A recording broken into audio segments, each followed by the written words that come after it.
Hi mga friends! So, ito na nga. I-voice over na lang natin yung ating boses kasi hindi talaga ako magaling magsalita sa video. Hindi ako sanay. Pero, pagtiyagaan nyo na kasi yung boses natin, boses mandirigma.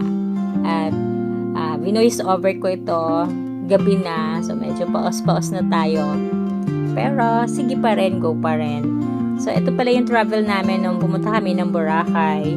And, mga kaibigan, pag pupunta kayo ng Boracay, may marami kayong mga package doon na iaalok sa inyo. So, be sure lang na yung package na makukuha nyo ay hindi kayo maluloko. Kasi yung iba, ewan ko lang, pero yung iba doon medyo iba, alanganin yung package.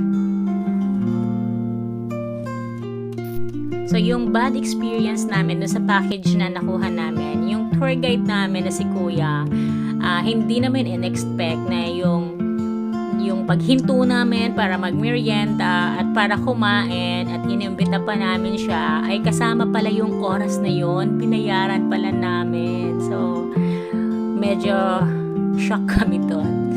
Akala namin, yung package na yon is pag natapos na, stop na dahil yun pala nung kumain kami kasama pa rin pala namin siyang binayaran. So ingat guys pag nandun kayo sa Boracay, pag may mga ganyan, tapusin mo na yung package nila and then bago kayo magsabi na okay, cut off na, time na, kasi per ora po ang bayad ng package nila doon.